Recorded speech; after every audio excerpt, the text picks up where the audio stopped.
சற்று முன் கிடைக்கப்பெற்ற மிக மிக முக்கியமான செய்தி ஒன்று வெளியாகி உள்ளது. அனைத்திந்திய அண்ணா திராவிட முன்னேற்றக் கழகத்தின் முன்னாள் அமைச்சர் செங்கோட்டையன் அவர்களது தலைமையில் 15 எம்எல்ஏக்கள் ஒட்டுமொத்த ஆதரவுகளையும் செங்கோட்டையனுக்கு கொடுத்துள்ளனர். வருகின்ற செப்டம்பர் 5ஆம் தேதி உண்மைகளை நேரடியாக செய்தியாளர்களிடம் செங்கோட்டையன் அவர்கள் கூறப்போகிறார். என்ன உண்மைகள்?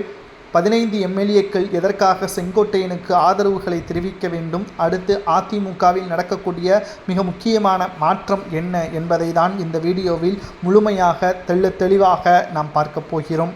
அதாவது அனைத்திந்திய அண்ணா திராவிட முன்னேற்றக் கழகத்தில் கடந்த 6 மாதங்களாகவே செங்கோட்டையனுக்கும் எடப்பாடிக்கும் பிரச்சனைகள் அதிக அளவில் தான் இருந்தது.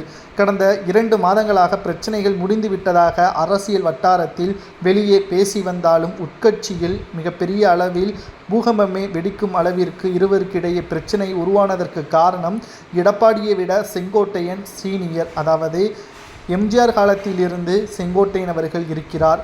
தற்பொழுது எடப்பாடி பழனிசாமியின் பேச்சை கேட்கக்கூடிய நபராக இருந்திருந்தால் செங்கோட்டையன் மீது எடப்பாடிக்கு கோபம் வந்திருக்காது. எப்படி கேபி முனுசாமி அவர்களும் சீனியர் தான். ஆனால் எடப்பாடியின் பேச்சை கேட்பதன் காரணமாகத்தான் எடப்பாடி பழனிசாமி அவர்கள் கேபி முனுசாமியே எந்த ஒரு எதிர்ப்பையும் தெரிவிக்காமல் இருந்தார்.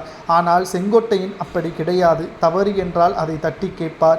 அதுபோல்தான் செங்கோட்டையன் அவர்களது மாவட்ட செயலாளர் பதவியை பறிப்பதற்கு முயற்சி செய்த எடப்பாடி பழனிசாமி அவர்கள் இதனால் கடும் கோபமடைந்த செங்கோட்டையன் அவர்கள் கோபிச்செட்டிப்பாளையத்தில் தனது ஆதரவாளர்களை தனியாக சந்தித்தார். இதுதான் முதலாவது மிகப்பெரிய அளவில் மாற்றத்தை ஏற்படுத்தியது. அதற்கு பிறகு கோபிச்செட்டிப்பாளையத்தில் நடந்த நிகழ்ச்சியில் செங்கோட்டையன் அவர்கள் எடப்பாடி பழனிசாமி அவர்கள் நடத்திய நிகழ்ச்சியில் கலந்து கொள்ளவில்லை. அதற்கு காரணத்தையும் அவர் வெளியிட்டார். அதாவது மறைந்த முதல்வர் ஜெயலலிதா அவர்களது உருவப்படம் இல்லாமல் முழுவதும் எடப்பாடியின் உருவப்படம் இருப்பதன் காரணமாக அதை எதிர்த்து நிகழ்ச்சியில் கலந்து கொள்ளவில்லை என்றும், மிக முக்கியமான காரணம் செங்கோட்டையன் அவர்கள் 2 முறை மத்திய நிதியமைச்சர் நிர்மலா சீதாராமன் சந்தித்து தனியாக பேசியுள்ளார்.